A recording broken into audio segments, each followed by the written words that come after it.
For someone with schizophrenia, just walking down a crowded street can be a perilous journey. The sights and sounds of everyday life can overwhelm the senses. And so there is a flood of things from the outside. So schizophrenics are very distracted by sounds in the environment, by people talking in the background, which they begin to suspect might be whispers about themselves. And so the whole thing gets jumbled together, and to try to make some sense out of it, schizophrenics end up either feeling that they're being persecuted, that someone's trying to influence their brain, or that there are actual voices in their brain that have taken over their brain. Dr. Robert Friedman heads a staff of 40 researchers at the CU Health Sciences Center who are trying to unravel the mysteries of schizophrenia. This is the ultimate human illness because it's an illness in the way that people think about themselves. There you go. Is that all right? Did it hurt? Yeah. And it's an immensely complicated illness. Researchers at CU are looking at brain waves to trace how the wiring gets crossed inside the head of a patient with schizophrenia. Miswiring is not a bad analogy. We know that neurons have not reached all of their proper positions. You did well, Bernadette. They use MRI brain scans to probe the neural pathways of patients to better understand how the disease causes the mind to malfunction. And the researchers are dissecting DNA to unlock the genetic code that can trigger schizophrenia. Anywhere from 6 to 10 genes are now being actively researched as possible causal elements in schizophrenia. And it's a couple of different subtle differences. It's probably more than one gene. And genetics is just part of the picture. And also remember, only 50% of the risk is genetic. So there are other factors that enter in to make a case of schizophrenia.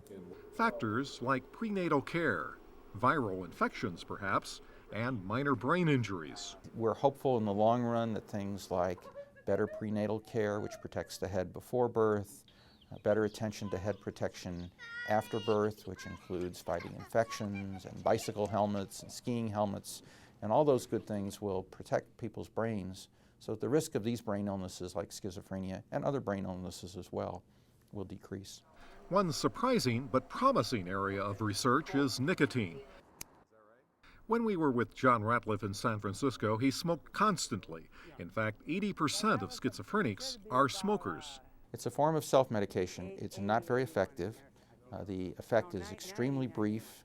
But smoking does help calm schizophrenics, so the researchers are looking at how that happens in the brain and how to duplicate the calming effects without the health risks of smoking. The drugs that are being developed here at the University of Colorado are all targeted to look like nicotine and its positive effects and to remove all of the negative effects. Finding better medications is the #1 goal of researchers. That's correct. We want better treatments and fewer side effects so that we have drugs that people feel comfortable taking for long periods of time. I'm kind of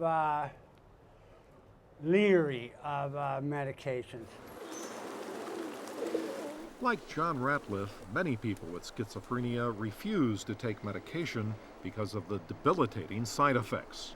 Lifelong, it's very hard day after day after day to want to take a medication that makes you feel stiff, that can make you tremble, that can increase your appetite dramatically, that makes you sleepy. There is some urgency to this research. Thousands of schizophrenics die every year. Their suicide rate is 100 times higher than the general population's. It's a very desperate illness. People are tormented with the voices. The paranoia, fill their heads, really crush their spirit. And there can be other victims, as in the case of Andrea Yates. The voices inside her head told her to drown her 5 children. If you look at crime in general, schizophrenics are not overrepresented. But people who have schizophrenia who are not adequately treated are prone to violence. And many very spectacular and very tragic crimes are committed by people with schizophrenia who are not being well treated. So they may try to kill you to protect you from being killed by the CIA. John Ratliff's ex-wife Mary learned early on that her mentally ill husband could suddenly turn violent. And he came in and he just stormed that room and beat me almost to death.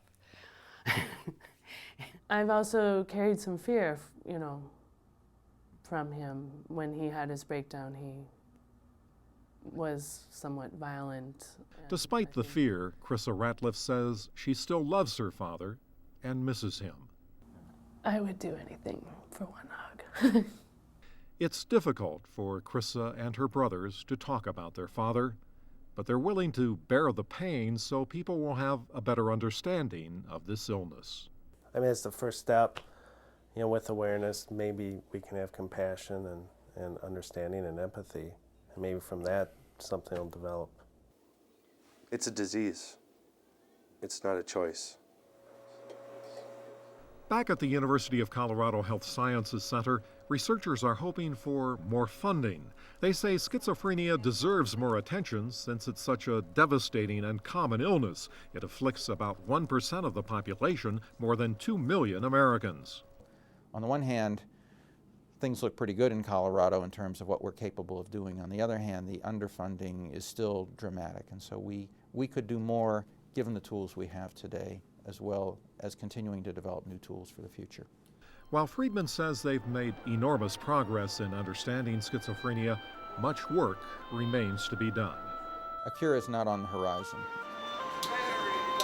But I fell through the crack in the universe and went flying over in dream time. So for John Ratliff, the outlook is not promising. He's likely to live out his life here until he finally fades away into the cracks of the sidewalks that have become his home. I'm almost gone, right? I'm 61 years old. How can I possibly live past 70 or something? I'm almost out of here. I'm a short timer, right?